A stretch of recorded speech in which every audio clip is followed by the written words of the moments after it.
Greetings. What's up, family? Good to see y'all. Look, as y'all can see, I got Cuz with me. We are here, Monday Night Review. We got some special guests with us. You ready, Cuz? Let's do it. Okay, look, Cuz been by the barbershop too. Got the fresh cut. Look, we ain't playing Classic Week. We're gonna let y'all know. Got our friends from the Fang Exchange. Got Ashley and Tashay with us. Hey y'all. And from FAMU Sports, got Troy with us too, man. What's going on, Troy? Thank you for having me. Man, so got another win. Rattlers are almost 500. I don't know how you feel about that, but we are 500. We are. Oh yeah, don't feel like it. and we're going against the Bethune team now. There's needs to win this game to get to 500. Yeah, man. Perception's everything, right? So coming out of this game, though, how y'all feeling? How did y'all feel kind of after watching the game, maybe rewatching the game, and kind of, just getting that 24-hour rule, if there's a 24-hour rule, because it's Classic Week. So, as soon as the clock went off, it was time to be petty with the Wildcats. Absolutely. Hey, I'm going to let somebody else go first on this one. I guess I'll go. First off, I want to say I didn't start. They did. I want to make it clear. So, this week was an interesting watch. I'll tell you that. It was an interesting watch. I will say this game had me on my seat, but a different type of on my seat. I wasn't sure if I was going to throw my laptop or cuss and scream outside. The good thing is that I got my own little man cave outside the house, so that blonde-haired lady don't have no issues with me. But it was it was interesting.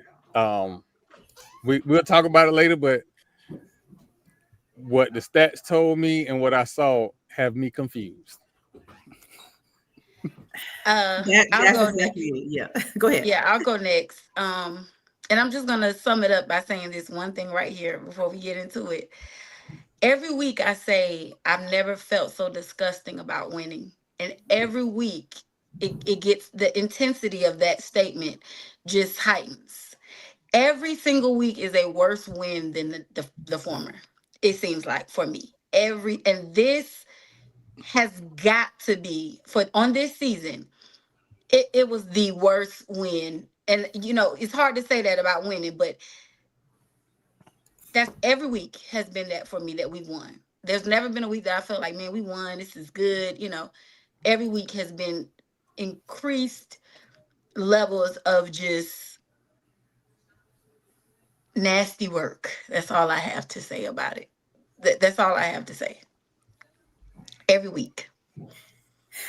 Yeah, I'll definitely say I think I got two, maybe three words, and they kind of all start with the letter C. Confused, conflicted, cardiac. Really. It's just like I think that we started out of everybody. I don't even know what to say, because you win, so yeah, a lot of people that walked away without a win. So we have to be happy on that end, but it's also just confusing. And then even the stats, your eyes tell you one thing, the stats tell you another, and you just out here like, I don't even know what to think. Yeah.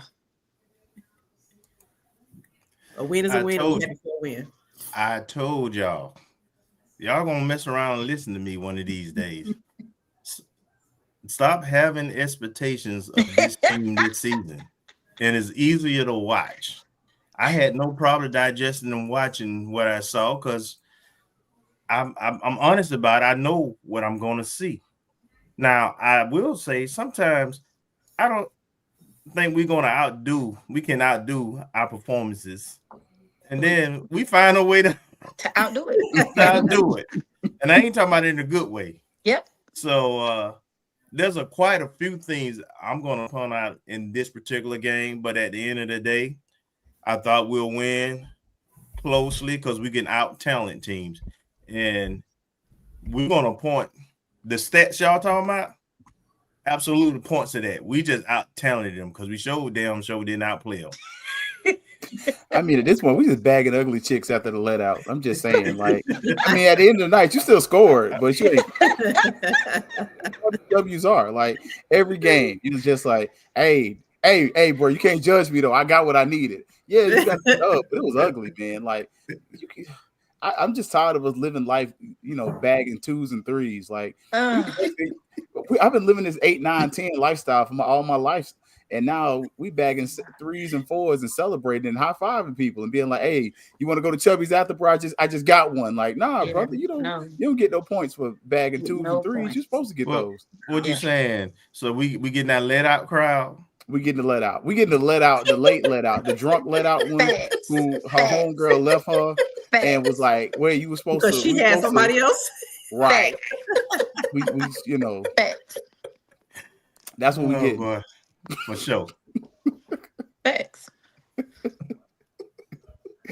I love how we can turn anything into the club right there. Mm-hmm. Absolutely. Yeah, and we all know exactly what you meant. We all know exactly what you're talking about. Exactly what you meant. Because they're the only ones still there at the let out when it's time to go. Everybody else that's cute. They got a situation going. Yeah, we done got up out of got a situation. The 2s and the 3s, they still there. They still there. That's right. Desperate. They waiting on the desperate ones. Look, in the words of Fantasia, somebody got to win, I guess, right? Sometimes you got to lose in order to win. Man, you got to laugh to keep from crying, I think. What? That's all you can do. Mentioning that, we kind of look at the first half there, man. It actually didn't get ugly until you got to the end of the second quarter. Now, at the end of the second quarter, I was so proud of James Colsey because I think Colsey at the beginning of the season may have been fussing about how we kept getting shafted with the clock at the end. But yeah, Troy, I see your hand. Yes, sir. Unfortunately, I'm gonna have to disagree with you. Me And here's 100%. Really, I was glad he didn't crash out because I was waiting on him to crash out at the end of the half. I just was waiting because I was crashing out. I ain't gonna lie to you. I was glad it was just me upstairs. I was crashing out. And y'all saw in the fifth quarter, I'm like, how they got an extra down and the clock ran out like 3 times? Yeah, I was confused and about you that. rolled the clock back like it was Walmart. Like, what the heck? Yeah. We have been out of this hoping. nightmare is what I was saying. They keep adding seconds on the clock. Get me out of this nightmare. I don't want to complain about SWAC officiating. Nah, you can do that. But they ain't going to find me. So ugly. Trash. That's ugly. I heard somebody say send them back to Little League so they can mess up their game. Don't do that to little kids. Don't do that to them. Child abuse. Child abuse. Exactly. So I disagree. I'm with Troy. I think from quarter 1, 15-0-0 trash. Immediately. It was just Sorry, that's my little person. That's good. Okay. But I just did not. I actually think it got better a little bit towards around the third, in the third to the fourth quarter, whatever, somewhere around there. But first quarter, I was like, oh my God, because I predicted us to win. I said we would win. I said it would be close. I said that Alabama A&M would probably score the most points that they've scored. Also, I said all those things, right? But I thought we would look a little bit better. I was actually, if anybody knows, I was kind of concerned about some of our players. I thought that they might have been not feeling well or something. Seriously. And everybody was like, but I was very serious. I thought that they might not have been feeling well. And it's something like, RJ couldn't get his footing together. He was slipping a lot. And I was like, man, something is up. And then Cozy goes for 2 and I lose my. There it is. I lose my hat's over there because I was gonna throw it. That was dumb. That was like my crap. They Bro, bring Tyler Jefferson out, and I lose my crap. wait. On top of this, a left-handed quarterback rolling to the right. To the right. Like, I lose my crap. Y'all way ahead of when y'all lost it. I'll tell y'all when I lost it. All year long, I've been praying and hoping for a turnover. First drive, interception. There it is. No points. No points. My dog, Amari Lee, he gets that interception. INT. Yep. Love it. But I got no I'm like, expectations for yes. this offense to score any points either. So I mean, like I have zero expectations for this offense to score in the first quarter, anything. So the fact we got a touchdown in the first quarter, I was surprised. But yeah, I ain't gonna lie, off turnovers, I ain't got no faith in this offense. Like, I mean, we put up good numbers, but you know, it's to me, it's like candy. Like my students come to me like, I'm hungry, I'm starving. Can I get a piece of candy? What is that gonna do? It's candy. Like you need food. That's not gonna fill you up. It's just gonna give you something sweet. But this ain't gonna do nothing. That's just sugar. Like I see a lot of our stats, when we said it before, empty calories. Like even the interception, I don't have faith that this offense is gonna put up any points, even though they did a little bit. So to the point, the counter, and you already mentioned it, but I'm gonna put a little context on it. The start of the game was just absolutely frustrating. And it was the only part I got to see live before because I ended up going and working that Florida State game. So I'm sorry. So I'm watching. I'm watching Alabama A&M moving the ball, but the quarterback is late with his throw on an out pattern and throws it to the DB versus to the sidelines. And so, great, we made a play. We get the ball. On first down, we run Thad right at him, pick up like 8 yards. And then on second down, that is a eye back pistol type guy, run downhill type of guy. I have not understand why we try to pitch the ball to Thad at all. He is not a lateral east-west kind of guy. He ain't gonna make nobody miss. His thing is, hey, I'm coming with this 225 pounds right at you. I'm gonna run you over. And I'm gonna punish you, right? But we pitch that, we do that pitch. Of course, they get him for a 5-yard loss. Then on third down, we at like even with the loss, we at the 32, somewhere around there. And then on third down, for whatever reason, we throw a pass to the end zone that's double covered. The defense may have been off the field 15 seconds. Yeah, back on the field. And of course we missed the field goal, and then we get the ball back. We drive, nice solid drive, get a touchdown, and then we line up and we go for 2. And I'm like, this is that kind of coaching is desperation coaching. Right? There's no rhyme and reason for it. You just throwing crap at the wall to see what color it's gonna be next. I'm like, what the hell is this? It makes no sense. And to that point, at the end of the game, that damn near could have cost us, right? It was the only reason they had the opportunity to be within a field goal versus a 4-point lead, which will require them to score a touchdown. Right. So that. Well, I kind of wonder that if first quarter sucked.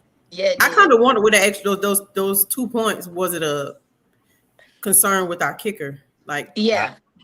So that's what I thought too. But my thing was, so when I saw him go for 2, of course I lose my crap, right? I'm losing it. Then when he comes out to kick the field goal and he misses it, first of all, I'm like, I'm still kind of confused because it's 51 yards and it was in the wind. It was very windy. So I'm like, okay, maybe that was just, off, because I've seen him make 54 yards or whatever. Yeah. But I'm like, it was still a long one and it was windy.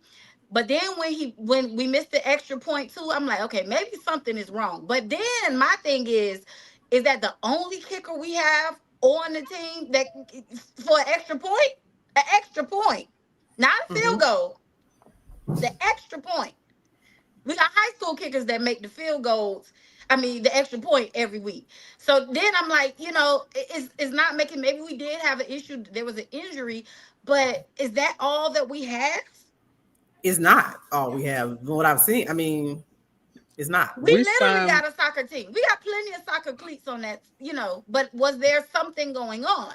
I don't know. We have the same number of kickers as we have defensive backs. And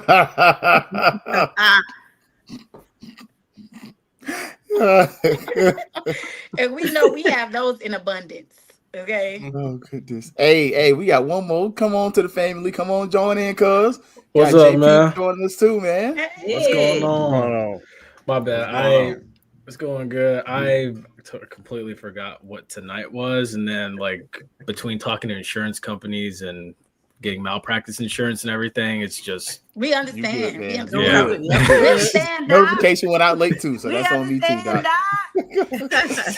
So we're actually still talking about that first half, as hard as it is to talk about. We talked about the decision to go for two and roll to the right with a left-handed quarterback, which I'm pretty sure none of us understood.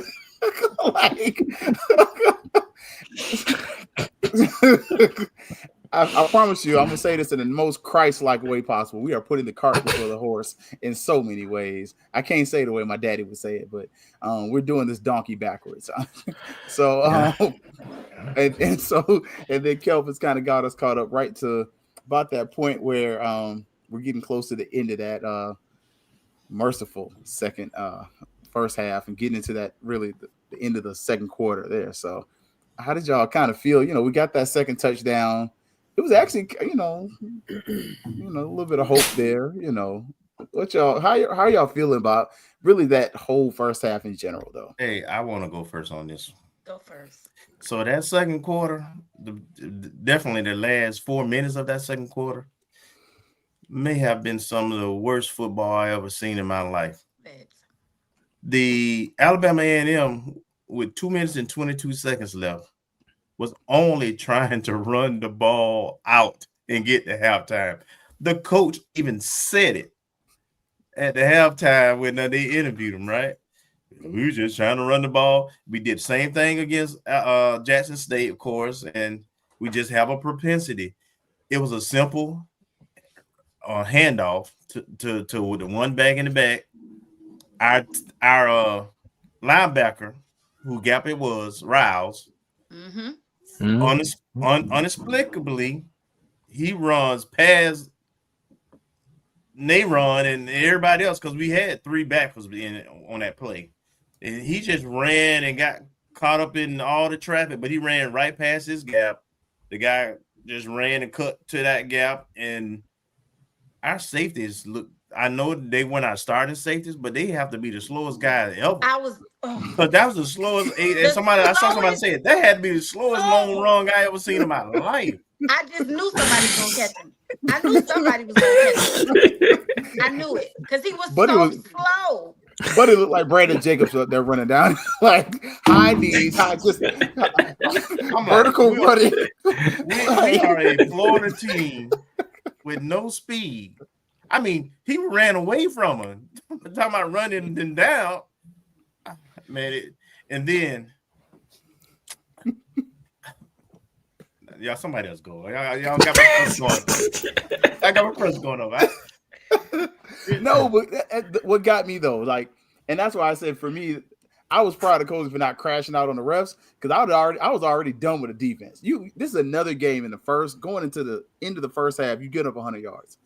I get he gets an 80-yard, but how tissue paper soft is this defense where we're the doorknobs of the SWAC. Everybody get a turn. I'm sorry. You can't just be. You're supposed to have some self-respect about yourself. I just don't understand how we just getting turned around and just did any kind of way. I mean, pull up your pants or something. And then RJ brings us right back down, right? We take the Mr. lead. Reed. And then again, the running back does the same thing again, but he bounces it outside. The corner is right there, and he want to hug on the man's shoulder. He's spinning right off it, and then again, where's our safeties? The dude go like 35 yards, and then they're gonna call hit out of bounds, which was very questionable, and puts them in field goal range. Then they throw the ball to the tight end in the middle of the field with like 7 seconds left, and some kind of way they figure that it's a second left and let them kick the field goal. But the fact that our defense in 2 minutes and 22 seconds give up essentially 10 points, man, it just that's with us scoring. Yeah, it's crazy. We scored with like 30, maybe 28 seconds left in the half. Yeah. Can I be honest? But anybody that has ever followed me, if you've ever followed me and ever heard me talk about Southern defensive line, I am now starting to look at our defensive line the same way. It is embarrassing. At some point, I was told we had a strength and conditioning coach that was the best in the business. I don't know.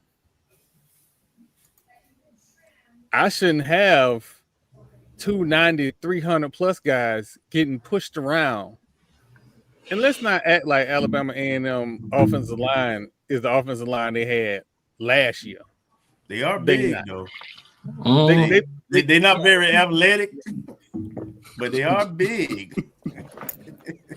I'm about to say, I wouldn't take him to go to They're not very good. Then somebody need to explain to me why that offensive line is just moving them up the field. I don't know. Even when we did go to 4 down linemen occasionally, and it did help a bit. They did. What I saw noticed that. other times with that, Yeah. I was impressed by that. I was like, thank okay. God. I noticed. Yes, I was like, that when we run that 3 down front, that dude crashing on the end, he gonna miss that tackle every time. Every time. That safety, he gonna come up there, he gonna hit him, he gonna hit like this, he gonna fall down straight. Like it's the same. We miss so many tackles. Like I just don't love it. Yes, sir, Troy. Come on in.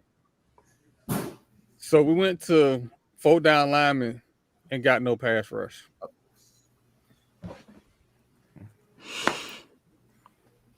And then when we blitzed in obvious blitzing situations, and they called a screen pass on multiple occasions throughout this game. Almost like there is a tendency. Hey, the reason why we sound the way we sound, even though we won the game, is because let me just run this down right quick. A&M, Alabama A&M had 460 yards of total offense. They were 11 of 18 on 3rd down conversions. 11 of 18. Yeah. They had almost a 10-minute advantage in terms of time of possession. They had the ball for 34 minutes and 37 seconds. We only had it for 25, 33. When you got stats that lopsided, they had 227 yard passes to 233 yards rushing, very balanced.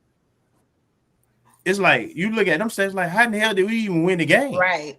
Because when you get dominated time possession, yards, 3rd down conversions, we were only, on the contrary, 2 of 9 on 3rd down conversions. Yep, bad. It was bad. And it was into the 3rd quarter that we were still had not converted on 3rd down. My point, some kind of way we out-talented they but because we did not outplay them. Yeah. Nope. Now, I will say to Troy's point about the defense and the pass rush, so we only had 2 sacks in that game yesterday. 2 sacks. 4-man, 3-man. That's not good enough. That's not winning football. That's not it's inconsistent is what it is. It's just like if you can't get home, and it's obvious as day, you're not going to get many interceptions unless you got ball hawks back there. Right. And to your point, I don't know if it's a fair criticism for us to really come down on the secondary like this when the defensive line ain't doing worth a cuss.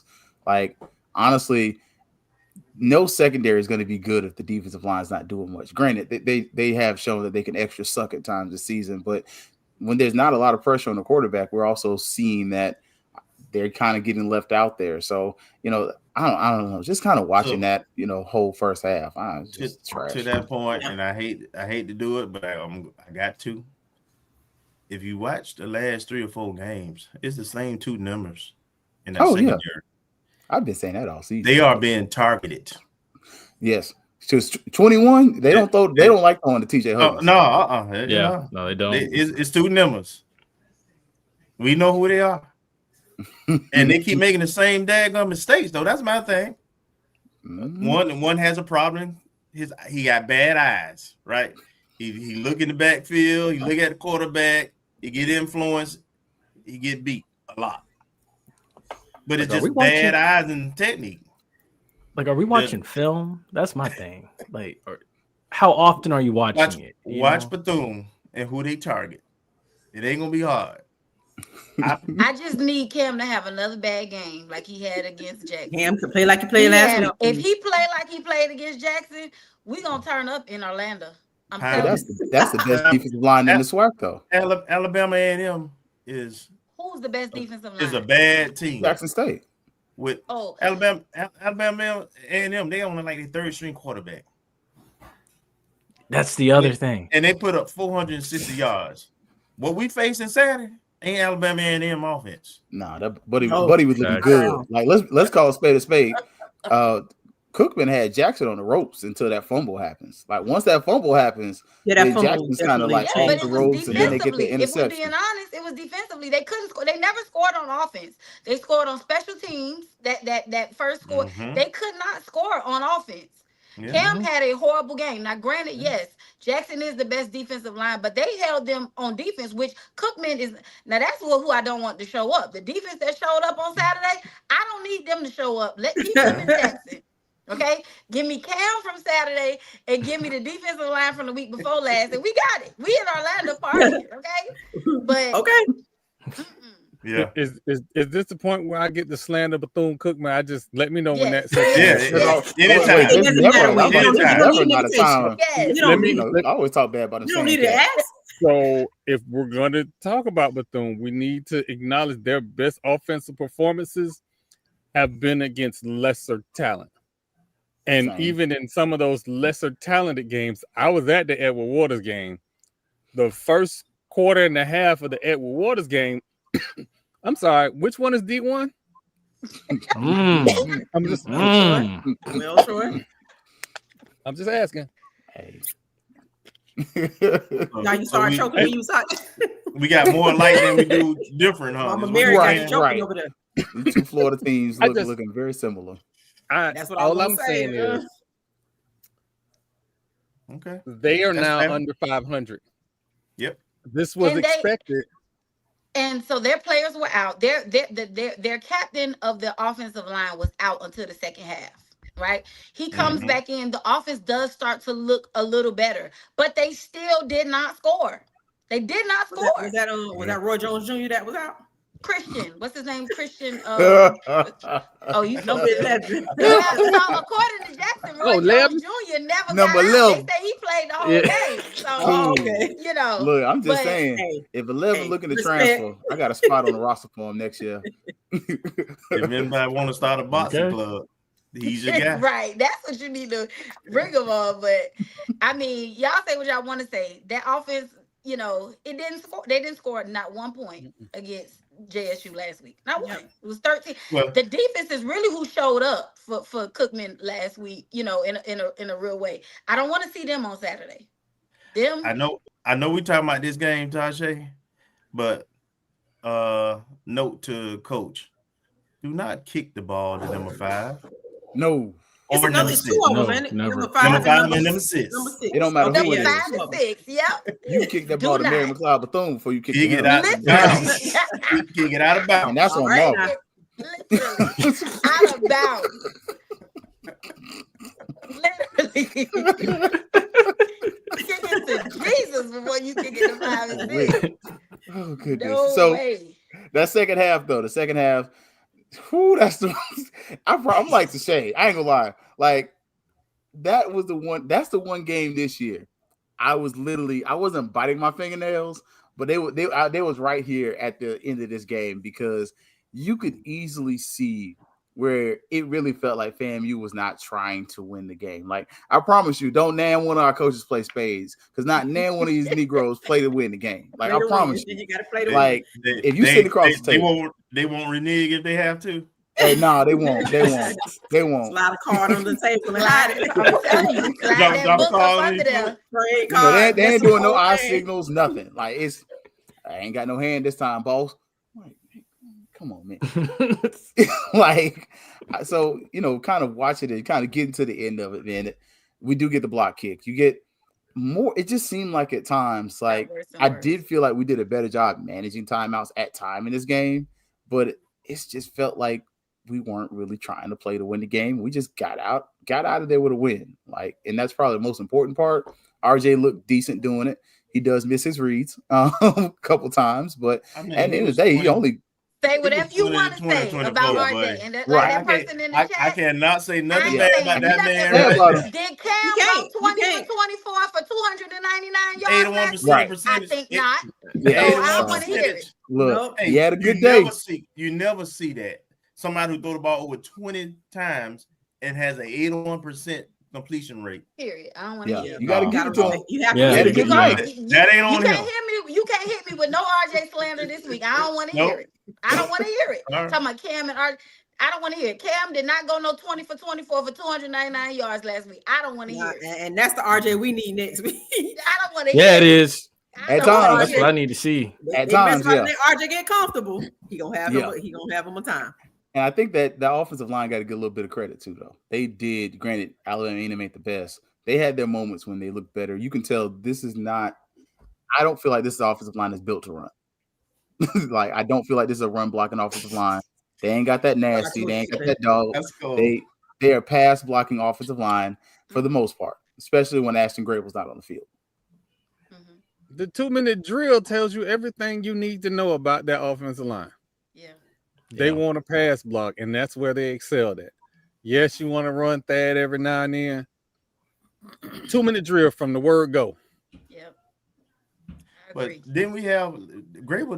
Did he play? I don't think he played. No. So I saw some, different numbers in there. Mm-hmm. But we honestly, if you look at, and I know we're gonna look at some of the plays. Every time we threw a touchdown, there was at least 2 guys open. Usually it was 3. Yeah, everybody was open. They secondary was trash, so I get throwing the ball. they secondary was slow. Awful. Everybody was open. We talk about how slow our secondary is. The tight end was behind him. Wilcher was boy, it was a track meet with Wilcher. Y'all might have got that man an invite to the HBCU combine off of that game alone. Facts. Yeah. Dang. Okay. Look, great time for a break. We're gonna give y'all 2 minutes and some change. The uncle's got to do what the uncle's got to do, man. Look, I've been drinking the sweet tea over here, so so 2 minutes, 43 seconds, and then we'll come back, y'all. We're gonna look at our next part of the show. What you see is what you get, and then we're also gonna probably hit y'all with the good, the bad, and the ugly. Gotta get here, so folks can get on with the get on. So, all right, y'all got 2 minutes, 43 seconds, starting now. This is the Dean of the College of HBCU Sports, Kenyatta Cavill of Dr. Cavill's Inside the HBCU Sports Lab with Mike Washington and Charles Bishop. Come mix it up in the lab where the course lecture is in session every Tuesday from 6 o'clock p.m. Central Standard Time on Facebook Live, YouTube Spreaker, or the BCSN app, as we discuss all things about the HBCU sports culture, including exploring the week that was in the sporting HBCU diaspora, as well as the upcoming week of HBCU sports. With me, the Dean, the College of HBCU Sports, on Dr. Cavill's Inside the HBCU Sports Lab with Mike Washington and Charles Bishop. Course lecture dismissed.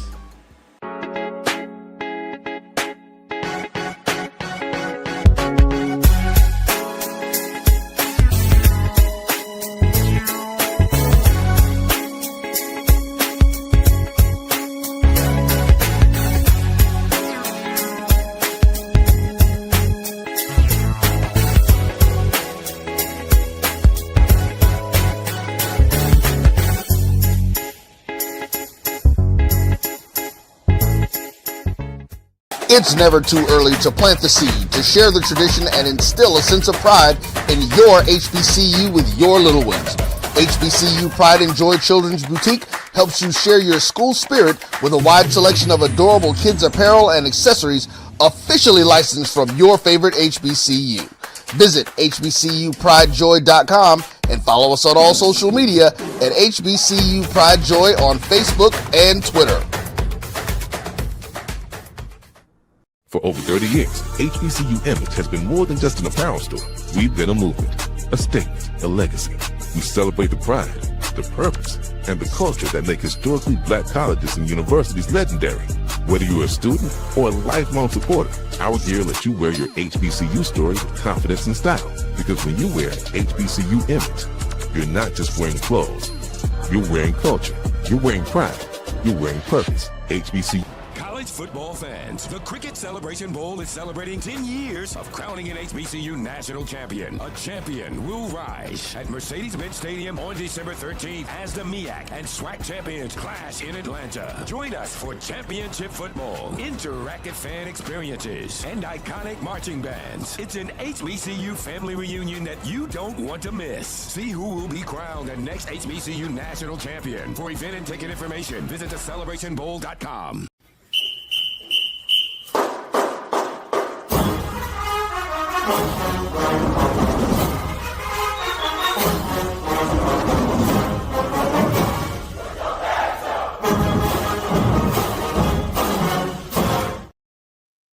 What's up, FAMU and guests? You know, if you're not part of FAMU, it's okay. We know you want to be. It's all right. You know, you could be guilty by association. You know, it's okay. You can hang with us. We'll let you sit at the big boys table every once in a while. You know. But welcome back, Kelvin, Rozier, O&G StrikeZone, Keith Hadley, Fangs Up, Ashley, Tashay from the Fang Exchange, Penalty Talk, J Peeps, and look. Got Troy from FAMU Sports. He left Marlo at home. So, you know, we still can't talk good about that school over in Daytona. They ain't got nothing but wings and race cars, and black folks don't watch NASCAR anyway. So, I'm joking. I've been to a NASCAR race before. It's fun. But look, we got to kind of talk about first half and the whole game. So now we're going to look at a few plays, and the old song says, Jay Johnson's going to send Haley in motion. Now Johnson's going to. What you see is what you get. Turn the audio off so that way we won't get in trouble. So O&G StrikeZone, Fangs Up, FAMU Sports, Penalty Talk.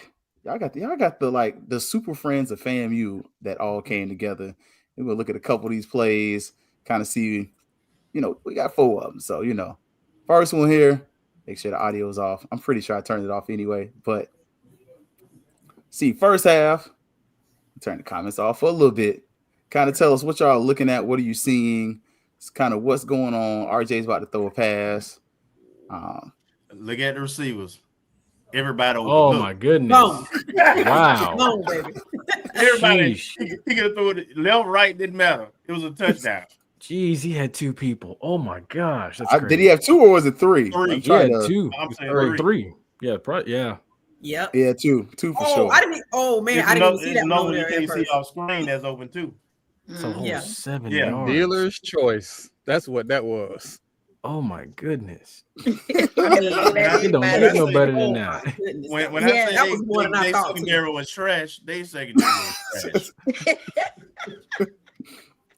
Yeah, this secondary is horrible. You know, and if you last week, if you watched the O&G, my man was kind of straightforward. He said that they secondary was awful. Mm-hmm. I didn't think it was that bad though, but it's that bad. That, and also, you know, kind of I love how, you know, Kelvin pointed out earlier, and the receiver's a little tight, but you do have that 3 receiver set to the right there, and you got your receiver out there on the hash. You got one right on, you know, outside the hash, one on the hash, and one kind of inside. I think part of this also is play call setup. So you kind of look, and this also leans towards that FAMU run play we love to run that some of us kind of hate, where you kind of run the dive route. It's kind of there a lot of times. You also got the tight end who's going to come open as well. But as mentioned, what the heck is he doing? Like, what is Buddy looking at when he stumbles? I don't know if y'all see top right hand. Yeah, he's beat even before he stumbled. Yeah, the guy's on him already. Ran right past him, had to. Yeah, like it's bad. No, oh my goodness! That's like right here. What is he looking at? Yeah, he's flat foot. 2 yards. All Yeah. of them are like flat foot. And he's squatting. Yeah, flat He footed. ain't even his back pedal. Yeah. And then right there, like, why did you fall? Because everybody was trying to slipping catch and up. falling, but man, that's man. Yeah. If you go back, I know Thad didn't have the game that Thad normally have, but that blitz pickup. He still averaged 5 yards a carry. We just didn't give it to him enough. I wouldn't have never gave it to him with that secondary. I'd have aired it out all game. That would have been running routes. What they gonna do? Ooh, is that That is a a good block, pickup. though? That's Is that a legal Thad. block? Mhm. That's legal. Okay. Nobody's engaged with him. Yeah. Look, can't take nothing. Look, like I said, I can't take nothing away from RJ with that one. Everybody's open, so do we get Burris credit on that too, though? Yeah, Everybody get credit. That was a good play. Yeah. Yeah, Waffle House. They're always open. Anything that y'all just kind of took away from that, it was just like, dang, everybody's open. So I mean, you can't really mess that up. It is what it is on that one. I'm gonna give the play calling. We're gonna give credit to RJ and the play calling. Like, absolutely. They executed. Yeah, great play. Okay. Got us another one here. Now this on the other side of things. We try to be balanced over here. So now, look how he running away. He was high stepping. Was he high stepping? He ran them out of the screen. And he's not fast. He's not He fast. leaned at the goal line like and did the track finish. My God. So untouched. So the stream slow mode this. It had to. No. No. So I will say this: the SWAC stream trying to get it to move faster, it buffered so many times. But just looking here, like, unbelievable. I don't know. Go back a little more. Go back a little more. Go back a little more. I think that's as far back as I got it to go. Okay, so the linebacker, there's a linebacker, Rouse. He was over here to the right. That was his gap. You can't see him now because he's behind the guy getting blocked on the opposite line. He's unblocked, but he's way out of position, out of the gap. And as you see, one safety is outside the hash, the other one, I don't know where he's going, what he's reading, but he takes himself out, so there's nobody in the middle field. So he's untouched.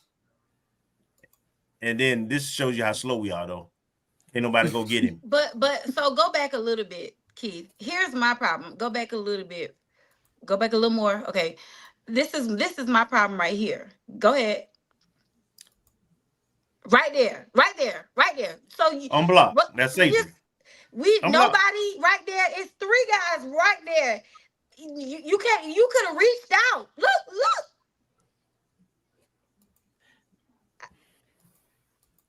Wait, run this. He's standing flat-footed. Yeah. Run this back to when he's in the backfield. Yeah, man. Look this play right here. Look at 23.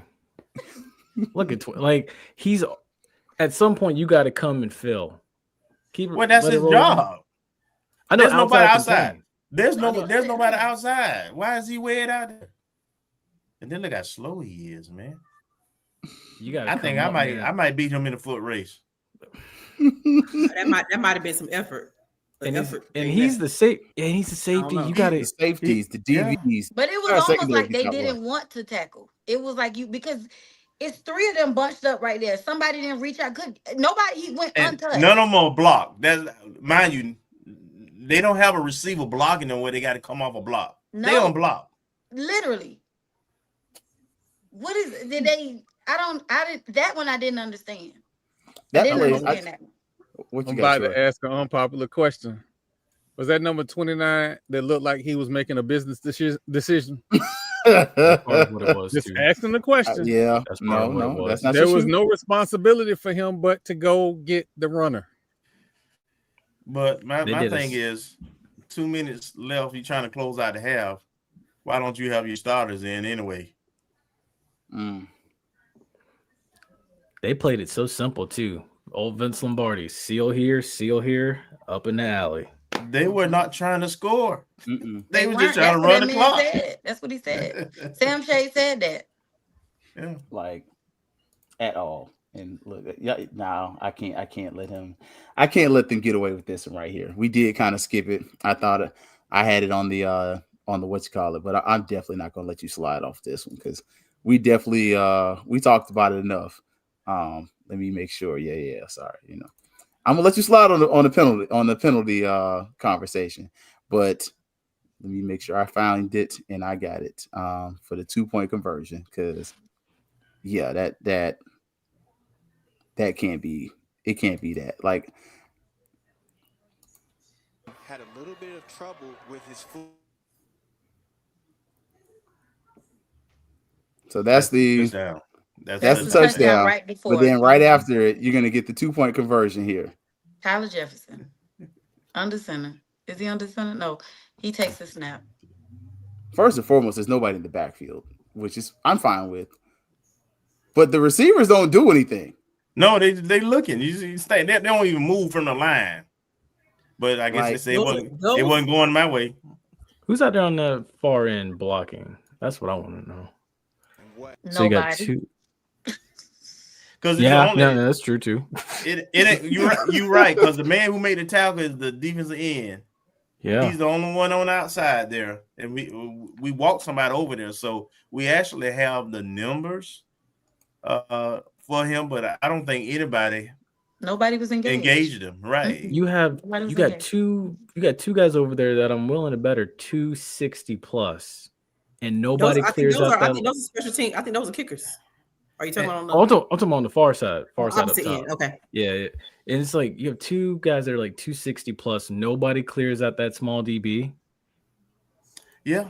Troy got his hand up. I can't wait to hear this. Yeah. I was gonna say, go ahead, Troy.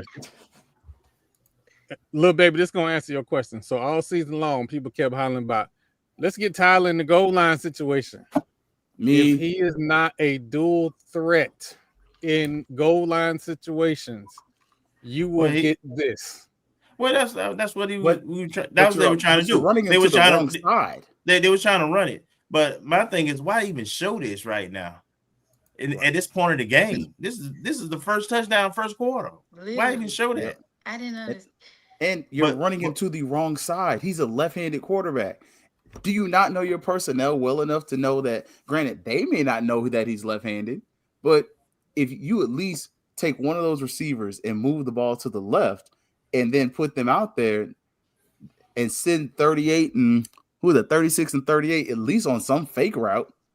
So my assumption, actual receivers there, then that's a real play. But it was clear what we were gonna do. We didn't have nobody in the backfield. I mean, in my opinion. Yeah, it'd have been different if we had shifted to that. Yeah. But we lined up like that with nobody in the backfield, so it was clear immediately. It was obvious who was going to get the ball. Very clear. I mean, if you're going to want my thing is, and here it go, and folks who watch a lot of football, coaches are going to understand this. If I'm going for 2 and I'm running a Wildcat, I'm gonna have my starting offensive line in there. I'm gonna have my offense in there. Yeah. Why the hell do you have your kicking team in and you gonna run Wildcat and go for 2? Yeah. I don't understand that. That makes no sense. I mean, he got 63 in there. He got 54s in there. 54, 62. He plays a bit. Tim, none of us know that part. We're all trying to figure that out. You got the kicker in the holder. You got a receiver on the end who was, those guys, where we were running to, those guys ain't used to blocking. No, it's bad personnel. Not at the line of scrimmage anyway. And it wouldn't have mattered. They talking about all the field, the field that he didn't use. It wouldn't have mattered because he didn't have nobody was gonna block for him to get in. So it would not have mattered. Nobody was blocking. And like I said, it's bad personnel, bad ingredients. Like how you gonna make chicken salad out of chicken feces? And player wise, not saying the players suck, but for the player trying to run, you gave him bad ingredients. You did. He can't cook with this. No. You so smart, you're stupid. That's the saying. Yes. Yeah. There you go. Bingo. Outsmarted your darn self. Keep it simple, stupid. Yeah. Look, He was darn from the outset. Look, he was never gonna make it in there. Look, yeah, the whole team is there. Yeah, that whole side. Did we block anybody? No, that's what I'm saying. Yeah, we did. But all the field he had, he wasn't gonna make it. Look, the whole team. Look at everybody. Everybody went right over there. Like they blocked, but if you kind of they lost a lot. They didn't get. They lost a lot. They got blown off the ball. Yeah. They lost a lot of scrimmage. Run that back. Yeah, like from the beginning. If you look at it, kind of the two guys on the far side out there, 62 and whoever that is opposite of him, they're slow to fire off as well. Like Alabama A&M's already coming. They're slow to get up and get out of their stance. Yeah, because that's not. I don't think that's what they're not used to doing. But it doesn't. It looks like, honestly, it looks like you just threw him out there, and this looks more like a field goal formation than it does an actual like regular play call. Like, look how the guys are both kind of flanched out right there, especially your tight end guy. Like, they look more like they're really trying to set up a field goal or something like that. Well, that's the kicker in the holder out there. Right. That's like personnel that's wise, why they ain't blocking and doing nothing. They don't know what to do out there. They don't. So do we know why they're out there? No. Troy said no, nobody knows. Because there's no deception in this place. So absolutely. That's why I'm asking, because it just looked like, yeah. Okay. Yeah. You're just doing something for poops and giggles. that one, I don't understand that one. 52 in the first quarter, just kick the field goal. Yeah. I didn't understand that. Now this one right here, RJ's about to run in on this play. Oh, he took a shot though. He did. He missed his read. Guy was open too. But he got up like a champ. But that 52, he was bringing the wood. He had about 2 or 3 of them hits. What his name is? I don't know what his name, but he was an enforcer. Yeah, he was. I do like the set though. I love the play. He missed it right there.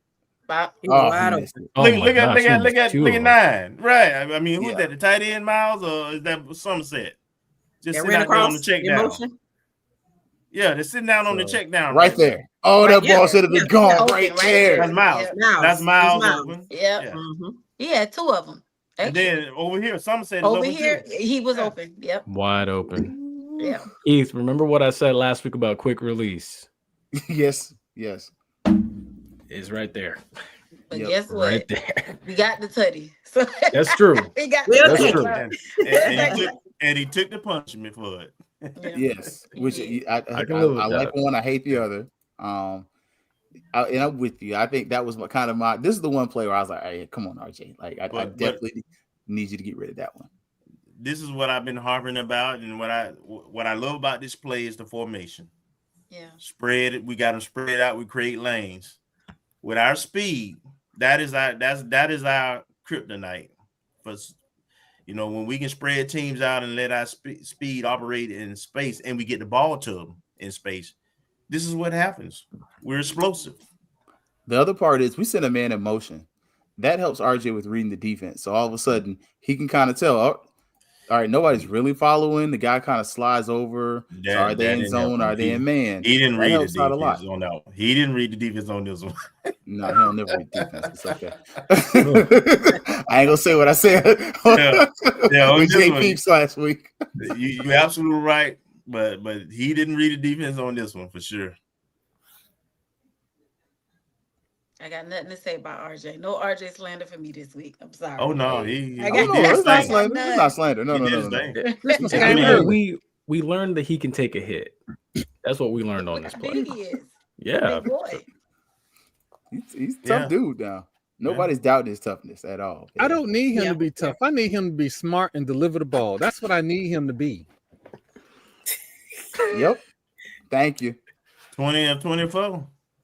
Thank you. Yeah. That's delivery.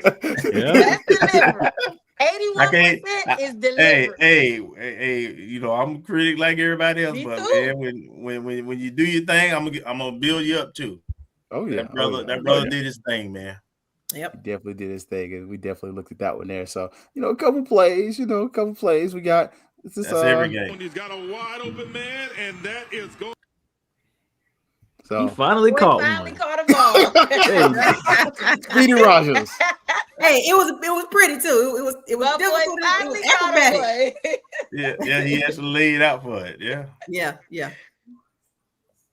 Play action. He steps up in the pocket. Yep. Nice pocket. Yep. Nice. That was a good pass. He was almost late. It was good. Almost.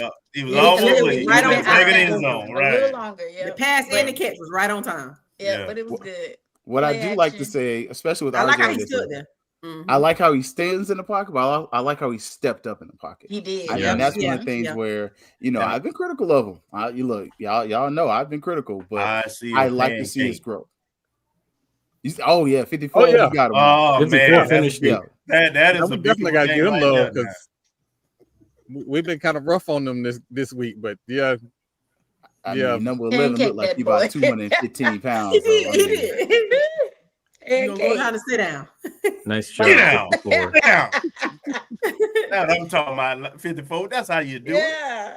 And a nice catch. I mean, as much as the receiver group has been just as much aligned as other positions, but I think kind of just looking there, like that was one of the things that we kind of got to see right there. Like I said, I like the play action. I like that RJ actually read the defense on this play. Like as much as we kind of ding him for not going through his progressions, he actually goes through his progressions on this play. Yeah. But look at that pocket. Look at that pocket. He had time.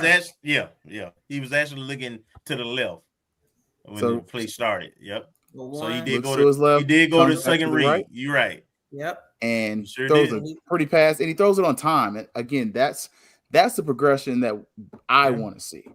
So yes. If he gonna be QB1, and I get that every game, because he put it. I ain't got no problems. He put it on the money. Well, he hadn't played in 2 years. We talked about it.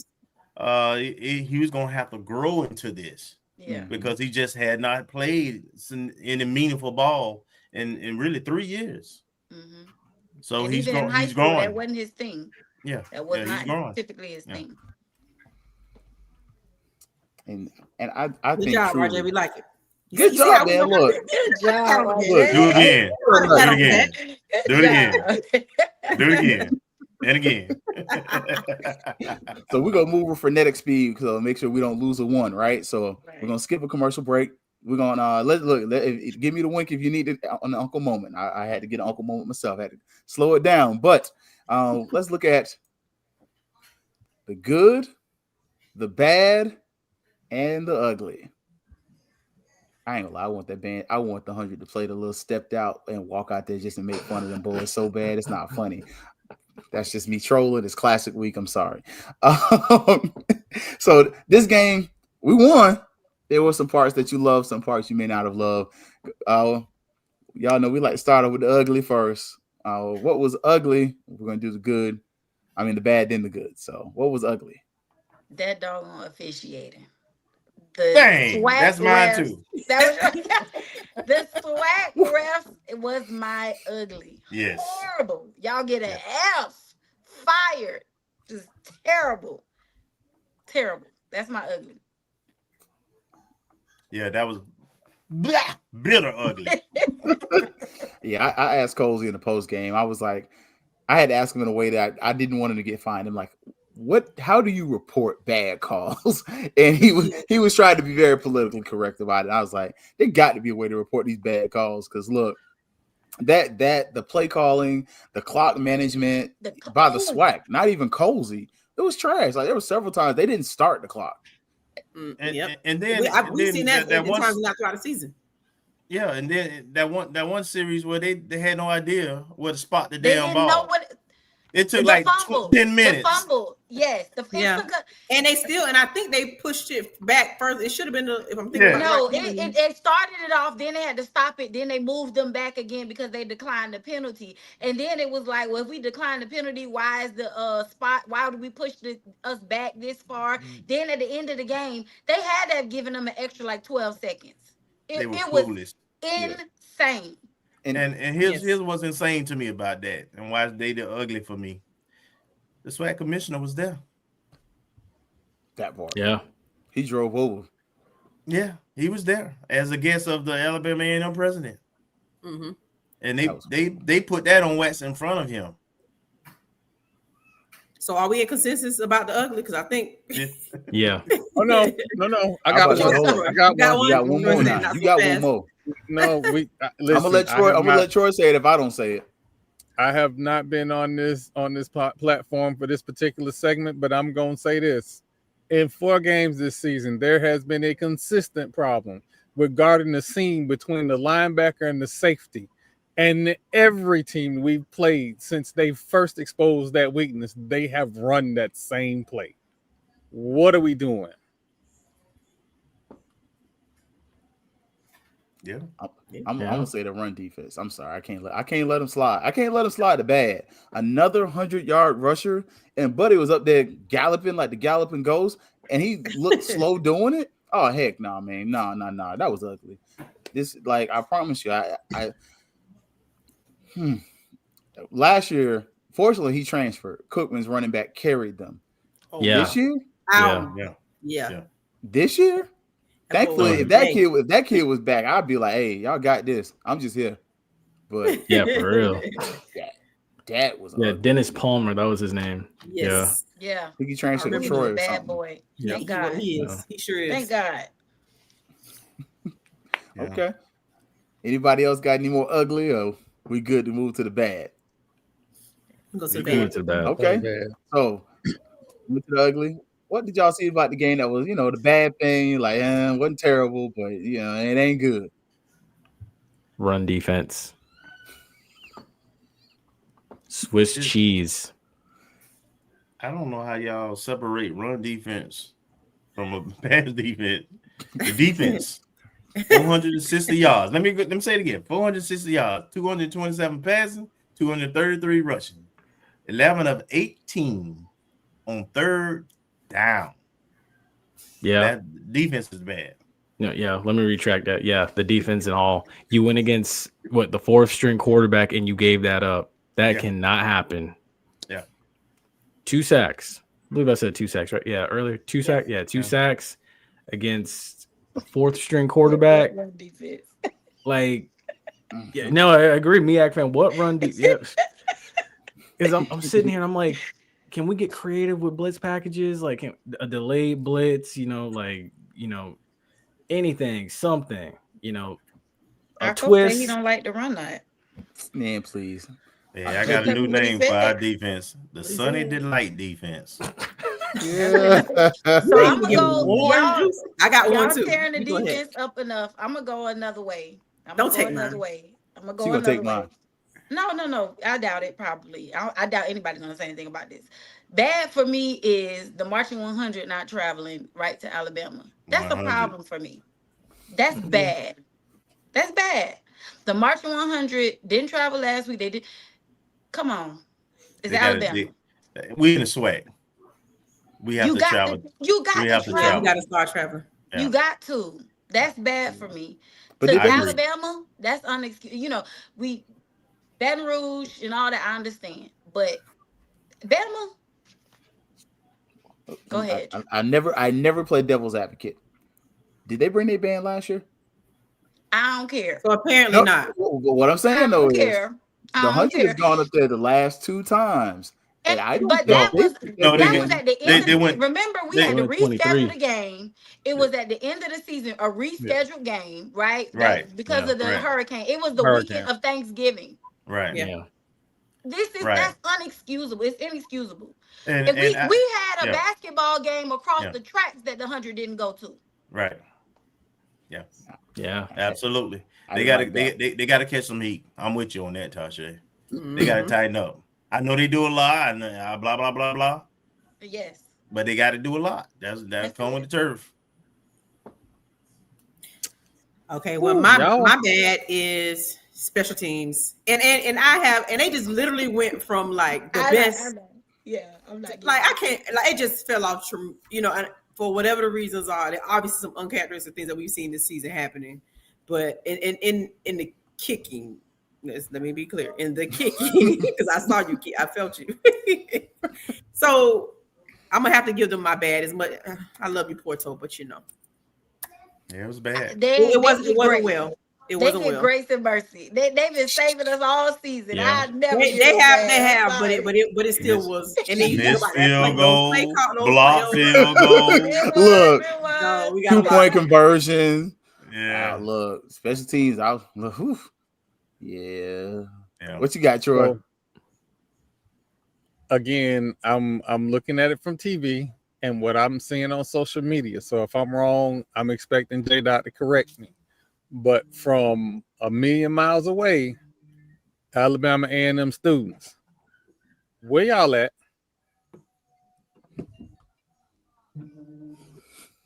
Senior night. Mm-hmm. Yeah. You are basically telling the players at your university that they're not important on senior night. Mm-hmm. I realized that the season hasn't gone the way you thought it was going to go with a new hire as head coach. This ain't helping either. Mm-hmm. That was a bad look. They're not used to. So they just train. They're not used to going to games. I would tell you, outside of their homecoming game, I don't care who they play. You don't generally see them. And it ain't like Huntsville's a happening nightlife. You know, like they got other stuff to do, right? And it's beautiful campus, beautiful facilities. It's a nice stadium. Yeah, they're beautiful. the only football school in town. Like you have two universities there. Yeah. So I'm a drift off because y'all know I don't. I'm okay. It's that piece of me that I just don't like to follow the rules. The ugly for me is recruiting, and it's personal. This past week, yesterday, we had a commitment from 3838 Trojan Trail commit to Alabama A&M University. Last week, we had another student, local kid from Tallahassee, commit to another SWAC school. I'm just going to say it like this. There is no reason on this side of heaven, especially in positions of need like offensive line, where you have players that are leaving Tallahassee to go elsewhere. That's something that to me is inexcusable. I love our recruiting coordinator. I like what he's trying to do so far, but especially with his home team, home talent, and I do love we got the guy from Florida High, the receiver. That bothers me, especially when you need offensive linemen. You need bodies. That's a problem. I don't know if it's a grades issue, but especially because I am a Trojan, that bothers me. What's up, Shay? I'm a just baby. I know, like for me, I did not want to stay home when I went away to school. So maybe, just maybe, I don't know. Maybe because I know the first guy that went to Bama State, we offered him. We didn't court him in a way that I'm told that Bama State did, but we did offer him. But I know some people just don't want to stay home. So I'm just going to say that. Yeah, I'm not excusing nobody. I'm with you. But maybe. Okay, Tashay, let's take that into account, right? Let's take that into account. I should not see players from South Florida, Orlando, Jacksonville, or the Tampa Bay area making plays for other schools in the SWAC. I agree. The top players from those areas should not be playing at other SWAC schools. I agree. And they want to come to FAMU. They do. They be at Alcorn, Jackson State. Thank you. But I will say, let me just jump in on this now. You know, we got to be fair. We can only sign anywhere from 25 to 30 a year.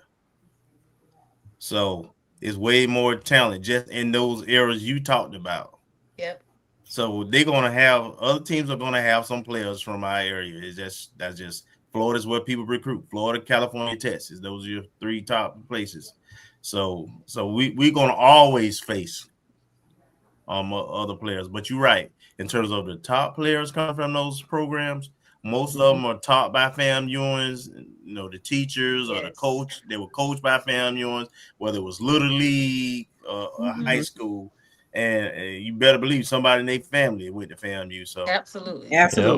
So I agree. We have to make it a priority with the state and with local. And I think, we ain't doing a terrible job of it. But but you know, we are paying attention. Let's put it that way. Especially with a lineman. That's what bothers me. A lineman from Lincoln High School, when you need offensive linemen, that to me is what really grinds my gears. I let quarterbacks and a lot of skill positions go, but when you need O-line, D-line, that bothers me. I saw 3 defensive linemen because I try to hit up at least one high school game a week. So it's like in the playoffs now. I see 3 defensive linemen at Armwood High School that look like Jordan Davis for the Philadelphia Eagles. I just need to know. I know I'm not going on these recruiting websites I'm looking, but have we even like just shook their hand, or have we even acknowledged them, or tried to get in contact with them? You know, but I just wonder. I'll just say this. You know, it helps when your coach, your recruiting coordinator, when they have local ties. Willie did so well because he was from the area. He had ties with a lot of the coaches and people in the community, and so did Reppers, Devin. Yeah, Devin. So, and the receivers coach. And Smitty. So they were gonna rack up with that top talent. When kids went off and they weren't happy at the FBS programs, Group 5 programs, even some HBCUs or FCS. You know, this was a first choice. But they created that environment for, hey, this should be your first choice. Culture. But Kobe is from South Florida. I don't know if we are as aggressive with creating that culture right now. Culture. Kobe is from South Florida. Don't forget that. Yeah. I will tell you this. But has he coached in South Florida since he left? He hasn't, but no, I don't know. I'm not saying that he has, but what I'm saying is I have seen personally, and I know a lot of coaches personally. I'll just say at Northwestern, they say FAMU don't recruit there. I'm not saying that it's true, but I'm just saying I've seen coach. It's some dirty stuff in there, but whatever the politics may be, that's a talent hub. Miami Northwestern and Miami Central, the bench there is starting at most schools. You know what I'm saying? All of those schools down there. So whatever it is, you know what I'm saying? And I respect Cozy. On the last offseason, I saw him. He went there. But you got to do that, you know. And I think also that we don't explore Georgia enough. South Georgia got some dogs. South Georgia. South Georgia got dogs in the trenches. I'm here in Georgia. We are. Thomas County Central, Rome. All those, the bench at Buford, the bench at Carrollton, that might have to go, you know, it's some dogs in the trenches in South Georgia. We don't explore Georgia enough, and it's right here. It's right there. So I just feel like I agree with you with recruiting. I think we could do a little bit better. Yeah, I think we can too, and we also have to consider that it's an age-old thing we talk about with high schoolers coming into FAMU and having the credentials and maybe working to figure out how to get make sure that the credential part works in our favor. Because a lot of the time the dogs don't have FAMU GPA level. Yes. But you're right. Everybody's right. I think we all have a valid point, no matter how you slice it. No matter how you slice it, we all have a valid point. We just need to we need to put all the pieces to the puzzle and be like, this is why this is happening, but this also, it shouldn't be happening in this manner. You know, everybody ain't got a bad GPA, you know, or not even say bad, but lower than a 4.0 or 10 that's what you need to get into FAMU. Essentially. Let's just make sure that our relationship with high school coaches that are affiliated with FAMU are communicated on a regular, consistent basis. Don't be like cross the railroad tracks, because I promise you, they only have one coach that can get in there, that can get anything done at Florida State. That's it. I hate to say it. Respers is the only coach that's going to get any traction in the state of Florida. Facts. At Florida State. All the rest of them are trash. FSU's a trash recruiting program. They've been trash recruiting. When Dugans was there, he was trash recruiting. They say he's trash coaching. I think that's unfair. They want a lot of games, brother. And there's a lot of guys in the pros. I mean, you got your opinion, but I'm going to balance that with a little facts now. Yeah, I mean, high school wise, the coaching was trash. I didn't mean to derail the pod. I didn't mean to derail the pod. We can Troy, argue about this on Thursday night. You don't start something, Troy. Troy. Hey, listen, all right, something happened today. Something happened today. I'm in my feelings. Oh.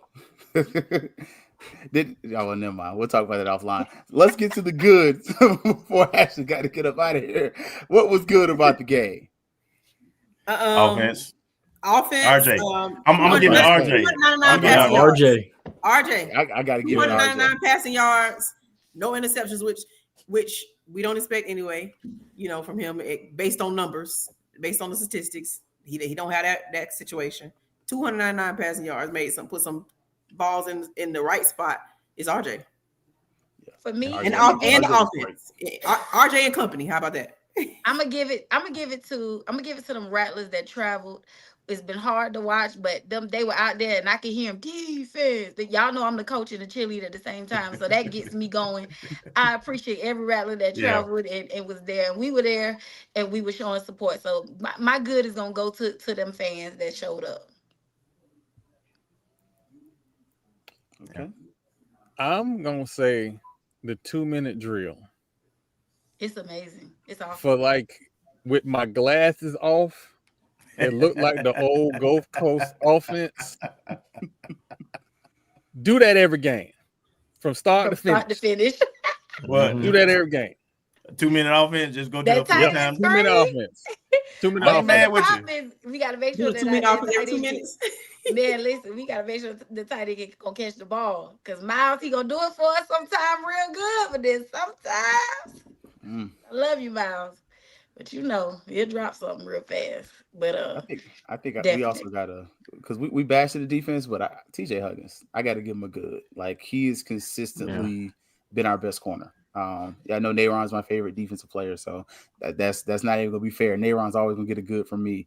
And that penalty they tried to throw on him was some bull crap. Because I asked Colsey about that, and they were like, "No, it wasn't targeted." I'm like, okay, but that was some bull jump. But they gave us we still got the 15 yards. No, they still got the penalty, but he's not out the first 2 quarters. No. I got that post game from Colsey. I was like, "Is he out?" He's like, "No, he's in." I was like, "Okay." Good. But yeah, TJ Huggins has been on an island for most of the season. He's been tried at times this season, and he's looked good for the majority of the season. So I got to give him credit. I know we're gonna bash the defense and stuff like that, but just like, hey, I got to give RJ his love. I gotta give at least a couple of them dudes some credit on defense too. I ain't bashing no defense this week. I ain't doing it. Grades. It's time for some school grades. Team grades. Look. And since the Shake want to start it off by being nice, we're gonna start with the defense. Because look, she said they must be gonna get a good grade from Mr. Shea today. Nope. They get to see me after class. That's what they gonna get. Oh, they mama. See me after class. Remediation. See me after class. That's what they get. Next. How long you gonna remediate, friend? For real. Until they get it right. Remediate for about 4 weeks now. Until they get it right. She sounds like she's social promoting. See me after class. Okay. You said see me after class. I'm going to say D. It's just a D. Like I don't have any explanation. Sometimes you get those grades and the teacher walk by and fold the paper and they hand it to you and it's folded down. Yeah. I ain't seen that move in a minute. Well, you bend the paper in half and you just slide it on the desk. No explanations. And you knew when you took the test that you didn't really study well for it. So you really ain't that surprised. Yeah, that's what I give. That's what I give defense.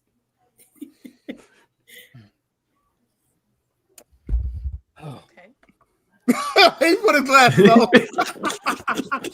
That's how you know you about to get a talking to it. He put his glasses on. You.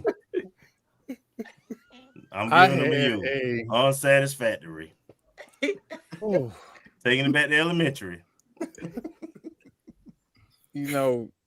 I believe in pass fail. But in order to fail, it feels like there's more of an effort that needs to be taken. There were times where I thought there should have been more effort.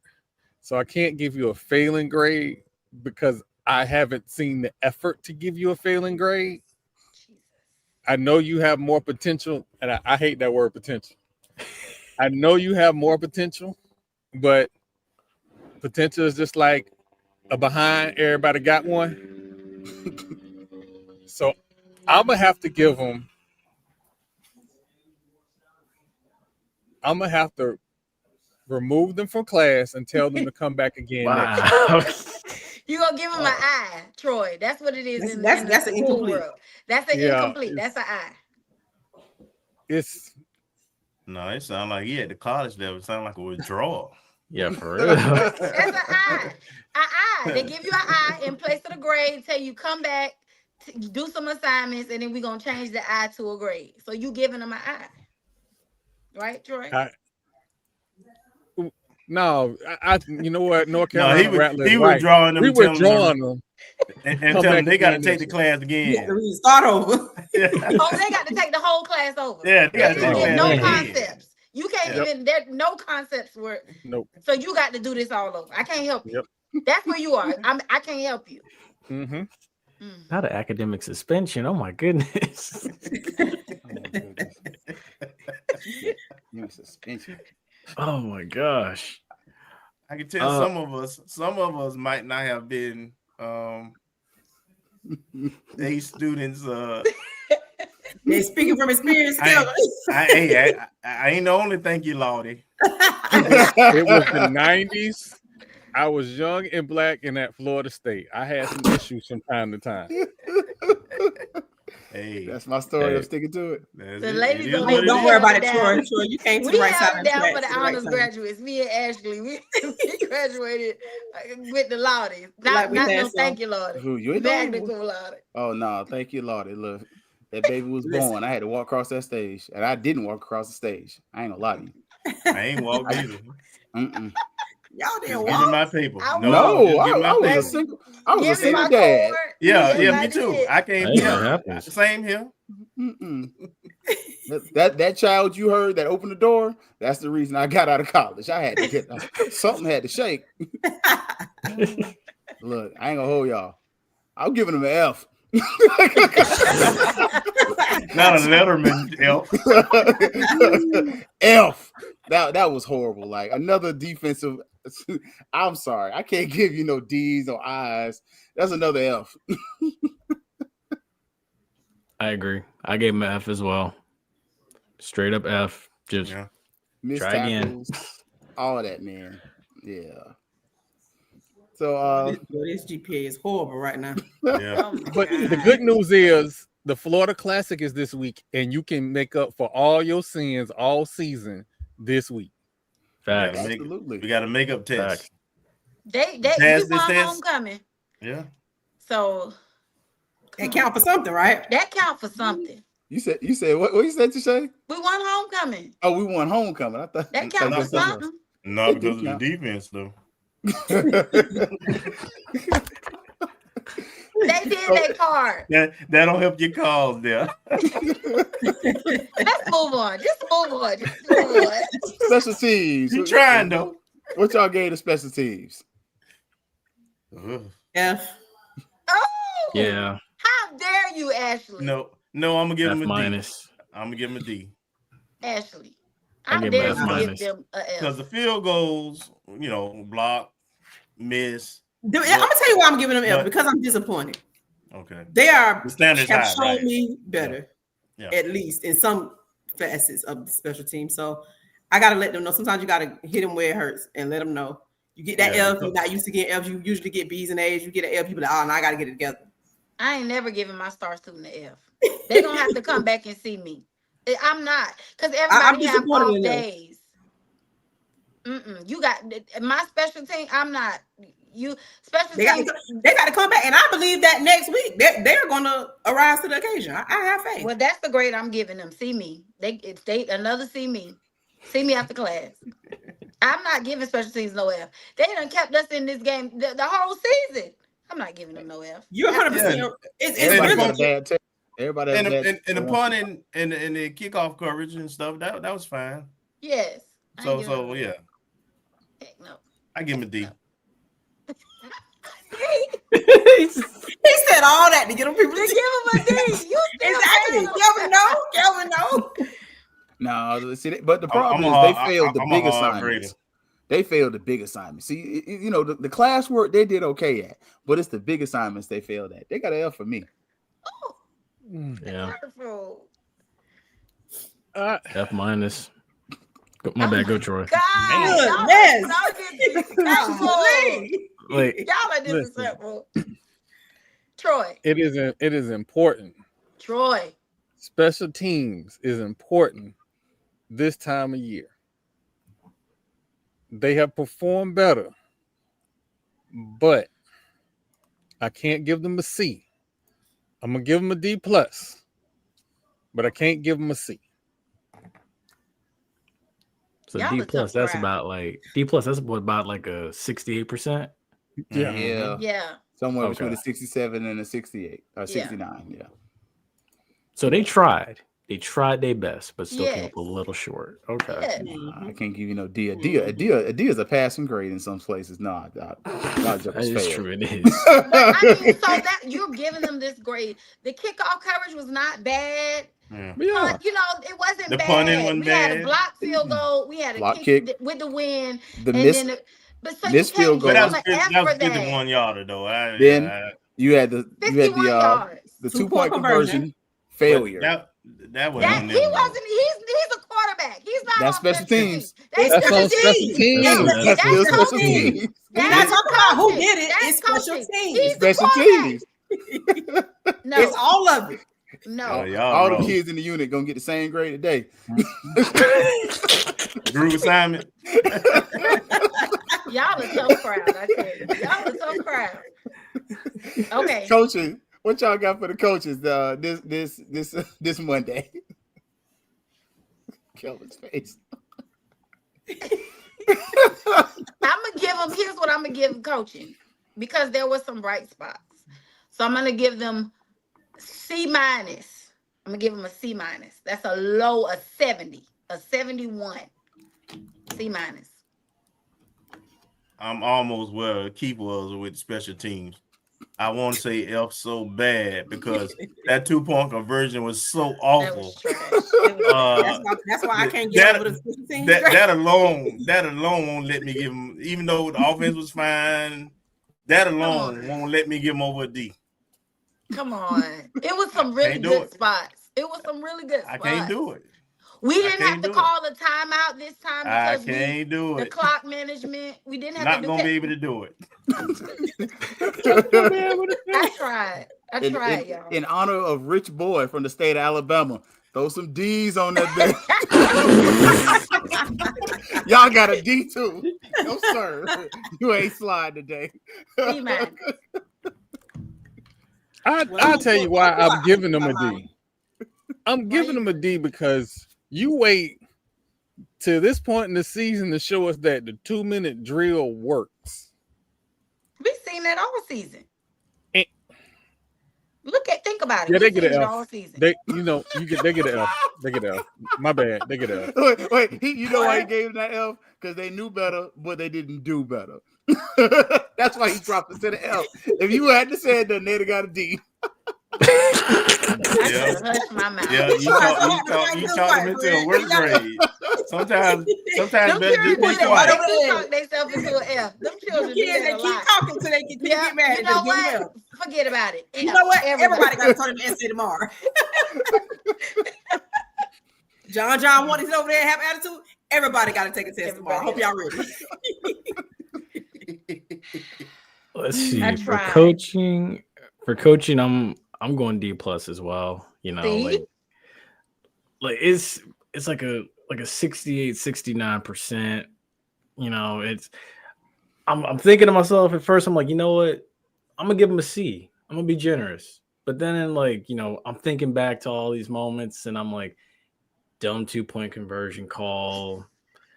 just a lot of inconsistency. And then I'm like, yeah, you know what, D+. But you have a chance to correct it. Next week, you have a chance to correct it on a big stage. So hopefully we can at least shoot for like a 75%. Maybe we get like a C right on the dot. So and that's and it's a segue into my point. I'm going to take this time to use my I grade that I have not used all year. And the reason is because we do have a game, Valley is following the Classic, but next week is to me is like your final exam. Yes. And sometimes you get a D, you get a C, but you mess around and pull out an A on that final exam, you pass the class. Yeah. You're not going to summer school no more. So I'm gonna give them an I. Come back and see me, but I really want to see what you do on the final exam. This is the final exam. Everybody has to score B or better for us to get out of this. Coaching, offense, defense, special teams. You have gotten right now. You come to my class and say, Miss Woods, I got a 59. Can you help me to? This is what's going on right now. Offense, defense. This is what you're saying to me.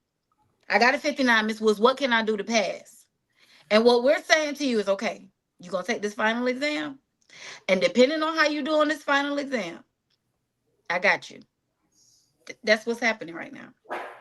So is this like, is this like, when you say see me is like before the final exam like this, is this one of those things where it's like you give the kid like the Quizlets and everything, the flashcards, the little study packets? Oh, no. I've given you that all year. We've given you that all year. So you have to take your notes that you've taken and you got to go home and study. And you got to give me the best that you got at this final exam. And whatever you score on your exam is the grade I'm gonna give you for the class. She nice. All right, we gotta make sure we move along. Before Ashley gets up out of here. Offense. What y'all got for the offense? We'll let Ashley start first so she can go take care of some business. Offense, what you got for this game right here? Hey. I got to give him an A. I'm not too sure about how many A's I passed out yet, but I'm gonna give him an A just for the performance. The 20 for 24. I'm gonna give him an A. That first quarter will not. That first and second quarter. I get it. I do understand. But it won't. I got to look at the numbers on paper, and I'm gonna ride with the numbers on paper, and we just gonna let the numbers tell the story. They're gonna get a B. They're gonna get a B for me. They're going to get a B. It's a solid, strong B, but you're going to get a B because that first and second quarter was abysmal. So you're going to get a B. Yeah, I got him with a B+ as well. Again, 20 for 24, 299, 3 touchdowns, no interceptions. None. That brings it up, but at the same time too, not rushing for 100, 200 yards like what we expect. That's where it kind of holds you back. So now I say, B+. You still pass. That's still a good grade. But again, we're going to need more. Them 3 and outs, stalling out the drives. 3 and outs. I can't give you an A. And one little thing I'll add to this is in order to have success next week, in my opinion, I feel both running backs are going to have to go over 110. Just my opinion. I agree. We got to give them more carries, right? Because both of them average over 4 yards. Both running backs, even this game, we only had 95 yards, but they both average over 4 yards of carry. So we just need to feed them more. But my grade is more in line with J Peeps, but I'm gonna be generous. I'm gonna be Ashley on this one because my man went 20 or 24. And we done rode him like I don't know what all season. And he done took it and he done showed growth. And he aced this particular situation. He did.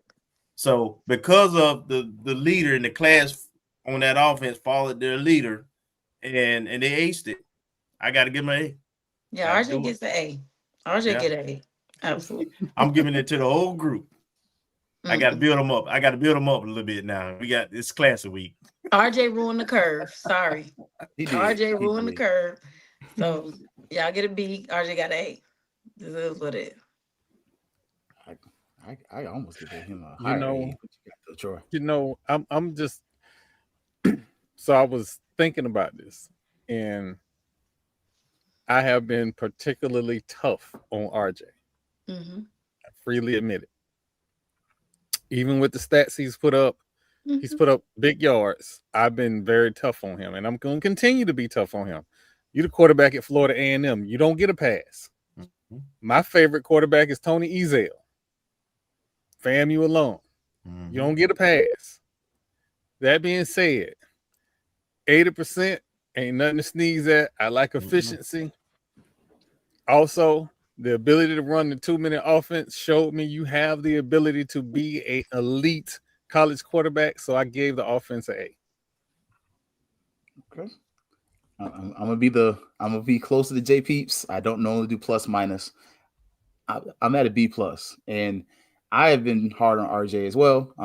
But one of the things he did show me in particular, especially that one play where he actually went through his progressions. That has been my criticism of him. It's been a very big frustration of myself and others, where you kind of see him lock on into that one receiver. He, we looked at it last week, and you saw we're like, dang it, he had a touchdown.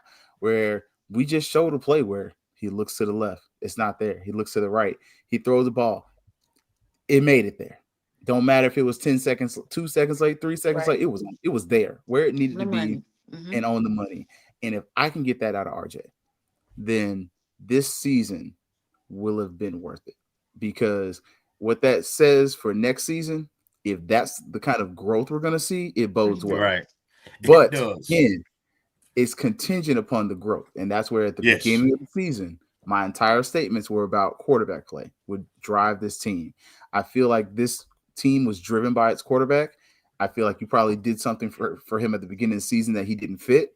And now the offense fits his skill set better. And he also has adjusted. So I'm giving him a B plus. But if it was almost an A, but I was with J Peeps, that run game under 100 yards, that bothers me, especially when Thad Franklin's running for 5 yards a pop. And we found something with Wiltshire, and we found targets. Can we put it together? Because like y'all are saying, the Florida Classic this week is your final exam. That other game, that's an extra. That's something you should have did extra. That's makeup. But the Classic is your final exam. And I'm expecting for you to put everything we've seen together as an offense and then throw out the entire defense. Just you can throw that stuff in the trash. I'm the toughest grader here? Really? I gave the toughest grade? Today? Nah. No, I mean for offense.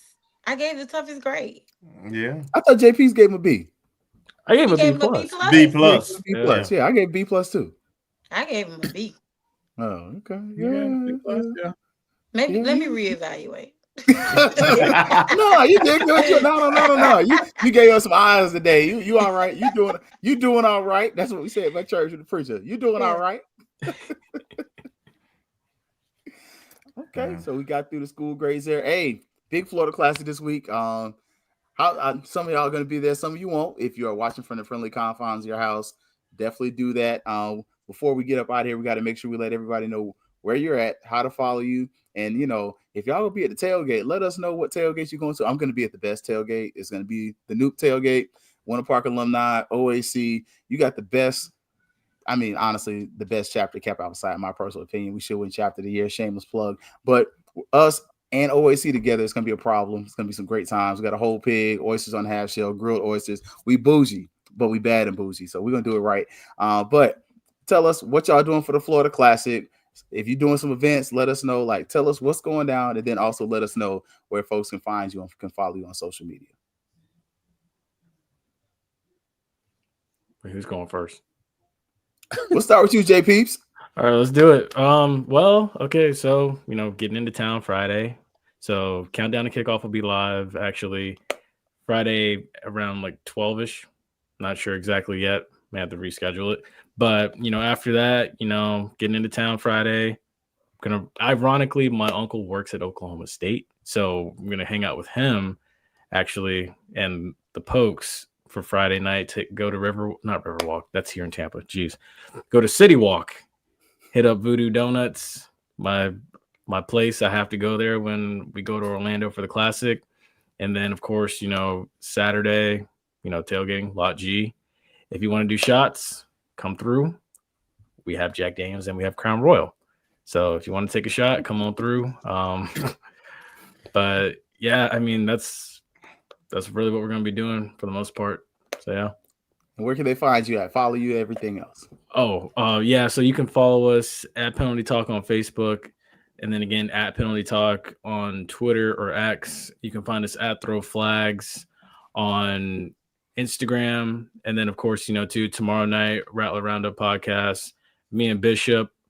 Hopefully we have a guest. Not 100% sure yet. And then again, Run and Gun podcast Wednesday night. Hopefully we see Ashley and Tasha there. Keith, right now, as far as you as being our guest picker, you are 11-3 right now in the NFL. You are, well, if you win tonight, you'll be 12-3. So you got Dallas tonight. And then you were 7-3. That was the best record in college ball. So all of our guest pickers in college football have been 7-3. So Ashley and Tasha, hey, nobody's done better than 7 wins. So we'll see if y'all can get to 8 or go a perfect 10, So looking forward to Wednesday night as well as tomorrow night. Absolutely. Absolutely. See if we can get that back to where it's supposed to be. There we go. We got the Brady Bunch going back strong. Here we go. All right. Come on, Troy. Come on in. Your turn to come and get some of this smoke and let everybody know what you're doing, where they can find you, show times, all that good stuff. Okay, so for the Classic, we should get in town about Thursday. Thursday, I'm doing the little timeshare thing for some strange reason. Don't ask me why. Nice. Friday night, we generally, the group of Florida A&M Rattlers that I basically grew up with in college, we normally go to Mango's and get, I'm so disappointed in me, I'm going to admit it. We get a VIP section and we hang out. Nice. So we do that every year. Wake up Saturday morning, still slizzard from the night before. We tailgate. And for some strange reason, listen, you need to understand something about me and Marlo. We plan stuff out 6 months in advance and then do the actual life decisions a week before. So I don't know exactly what lot we're going to be in, but look for the FAMU Sports logo or the Gathering of Old Men podcast shirts and hats. That's where we'll be at. You will probably see me with conch salad in my hand and a bottle of gin somewhere nearby. Nice. I know I got to work the game. I'll be sober by game time. But it will be that. You can find us, our YouTube channel, watch.fatmouthsports.net will take you to our YouTube channel. You can find me on Twitter, just Troy White. I use my real name. And then you can also find Fat Mouth Sports Twitter account, Fat Mouth Sports. We podcast every Tuesday and Thursday. Tomorrow is our strike season podcast where I will be apologizing to Anquan Bolin. He had 16 points tonight in 30 minutes. So that'll be a must watch. And then on Thursday, we're going to podcast on Thursday. I don't know how long because it's classic. And Marlo will undoubtedly be trying to drag me to some kind of kickback on Thursday. But that's what we're doing this week. All right. Am I next? Okay. So I am. Yes, to say you are next. Yeah, I'm unlike everybody. I am going to be entertaining again for Thanksgiving. So I will not make the Classic. Y'all just get the dub for me. Go coach for me. Y'all know I normally coaching, but I won't be able to coach this week. But you can find Fang Exchange on all social media platforms, X formerly known as Twitter, Facebook, Instagram, at Fang Exchange. Our podcast is on Thursday nights. This week we're gonna have a special because of the Classic, and our girl's gonna be out of town, so we will be on tomorrow. at I think at 9 tomorrow. So y'all look out for that. Also, be on the lookout for a new partnership that FAMU Exchange has secured. We can't talk about it too much, but it's on the way. It's a big one. Y'all gonna love it. And that's about it. So yeah, come kick it with your girls on Thursday nights. Normally this week it'll be Tuesday at FAMU Exchange, YouTube, Facebook, Twitter, and Instagram. Cool beans. Oh, I'll go up now. I live here. I live in Orlando, so what am I doing? I will be here. So after work, I've told all my students at 4:00, you are on your own. So I don't know you. But I will say, best tailgate right here, Newt Tailgate Takeover, Lake Lorna Doone Park. $10 donation for food if you're showing up. That's where I will definitely be for the first half before the game. I think kickoff's at 3.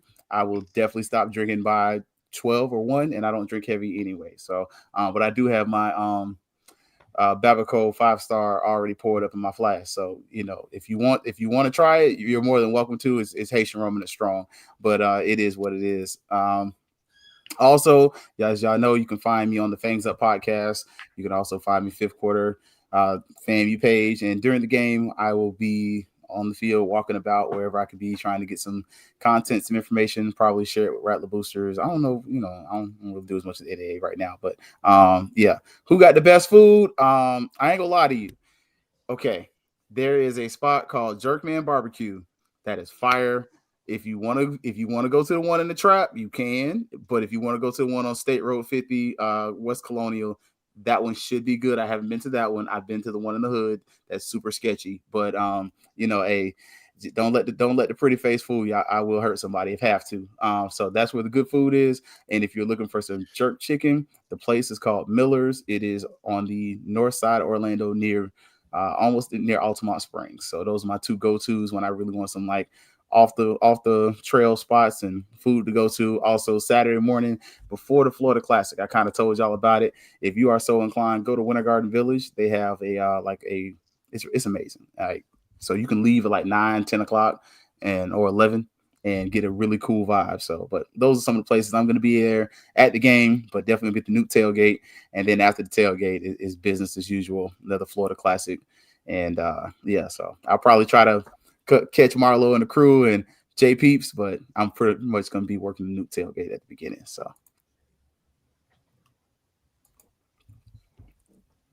come on through, cuz.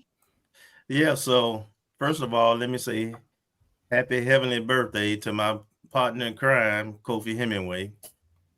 Today is his birthday. I'll be celebrating mines tomorrow. Happy birthday, Early birthday. Yeah, I finally make 21. Right. So you can find us on Twitter, Facebook, Instagram, the O&G StrikeZone. You can also download the Jericho Broadcasting app, my JBN / my BCSN. And you can also, if you want to support us financially, what we do, Cash App is my JBN, my BCSN. We are on Mondays, of course, this show from 7 till we finish. And then on Wednesdays, we're on from 8 till we finish. Guesses for Wednesday confirmed thus far. Hell, Wildcats will be on to talk some trash. And Coach Gokon was start the show talking about their recent surge in the SWAC volleyball and the hosting the tournament this weekend. So those who aren't making it to Orlando, who are going to be in the Tallahassee area, let's make sure that we support our ladies. They are really hot. They've been doing really well, and they're peaking at the right time. And we may have another special guest also. We'll wait to see what happens on Wednesday. And I'm sorry. I'll come down on Thursday. Friday, I will be going to the ladies basketball game against Central Florida. I'll probably be doing Disney also because I'll be staying I'll be staying out in Disney anyway. So I'll probably do a little Disney, and then Saturday morning early. My partner, who always sets up the tailgate now, he'll be doing his thing. Usually, on fried fish, chicken, ribs, collard greens. We do it like it's Thanksgiving dinner. So that's where I'll be. I'm sure Brian will join me at some time. We'll probably we may broadcast for a little bit early from the tailgate. We'll definitely you follow us on Facebook and Twitter or on social media. We'll definitely tweet where we are and let you look at the spread and everything. And if anybody's in the area, come by and holler at us. That's it. Okay. Look, y'all see everybody's planning on having some fun, a lot of fun, and hopefully we plan on a win. For everybody except for Kelvin, because we got Kelvin, O&G StrikeZone, and he's trying to save it. But can y'all give me who you got to win? You ain't got to give me no score predictions, no bold predictions.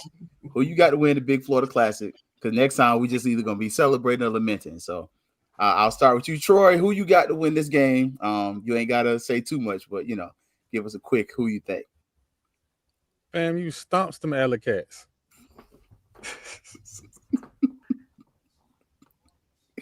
Switching up now. Eyebrow bit? Not this week. I was wondering.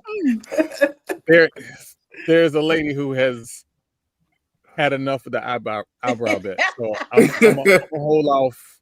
I'm gonna hold off till next year or baseball season. I'm not sure yet. Okay. JP's who you got? Who you with? So I was raised by Rattlers. Rattler till the day I die. And just like Dr. Humphreys used to say, Bethune-Cookman has no business beating FAMU ever at anything. With that being said, I got FAMU. I refuse to, even take a chance to give them a win, but I got FAMU. I think RJ, he shows up. Hopefully. Fingers crossed. Who you got? Not being a homer when I say this. I 100% got the Rattlers, and I'm not being a homer. I 100% have the Rattlers. I'm gonna be a homer. I got FAMU. Just because I can't never say I think Cookman's gonna beat us in anything. Tiddlywinks, halftime show, baseball. I think FAMU's gonna win. I think it's gonna be close, but if it goes different, then But I'm gonna be a homer, and I'm gonna say FAMU's gonna win. But it's gonna be a tight game. It's gonna be interesting, and we definitely need FAMU to provide us a reason to celebrate and continue the streak. Kelvin, you already said Kelvin's not picking, so we don't. That's right. Yeah, tune in Wednesday. You got to tune in Wednesday for the O&G Wednesday. Okay. Hey, but I will say this: I'm still debating. Yeah, look, I said I was a homer for a reason. I'm just being straight up. I'm still debating which way I'm falling on this thing. I hadn't decided yet. Look, that's why I had to use that. I'm a homer on this one because they have shown that they are propensity to be able to score, and FAMU's offense is choosing to show up at the right point of the season. Because this would have been 3 weeks ago, I'd have been like, man, no. More like by 3, Kingdom Building. More like by 3, but a win nonetheless. That's all we need. And then we know post game ain't no fifth quarter because the Alley Cats don't stay around. They got to get back and get treated for fleas. I sure hope going in the fourth quarter. This is my hope. We had a lead and we had a ball. Yes. I feel good in that scenario. We gonna yes. And I need us to work on that halfback quarterback exchange because that was not happening. Yes. That was dang. Right. All right, good people. All right, y'all, for let's go, everybody Rattlers. Here. Look, we need y'all to get a win. Go party. If you're going to the gorgeous event on Friday, you can go to that. You go to the basketball game on Friday. But Saturday, we need you at Camping World Stadium in Orlando, Florida. Or at the Lawson Center for the SWAC championship, SWAC tournament. Hopefully, I think the Lady Rattlers got a shot, man. So, no doubt, absolutely. We coming on at the right They time. the 8. I know peer review like, damn.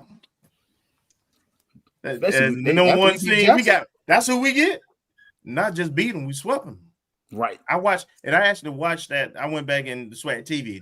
Shout out to SWAT TV. I like that. I went back and watched the whole match. It wasn't no fluke. We whooped them. And we done won 6 out of the 7 now. We done beat everybody except Alabama A&M, I think, and who's on the other side. So, yeah. Last 3 matches. Yep. All right, y'all. Look, Tuesday, Penalty Talk. Wednesday, O&G StrikeZone and Fang Exchange. Thursday, Fangs Up. Troy, y'all are Thursday and Tuesday. Yep. We doing a mashup Thursday? It's up to you, man. You know, all is welcome. All is welcome. We were probably going to do a mashup just to keep it clean, so that way y'all can be on time and I can be on time. All right, y'all. Y'all already know what's about to be. It's always to be Fangs Up, and y'all see y'all Monday for the next review show. We'll see y'all, and we're gonna try to get one more special guest on here.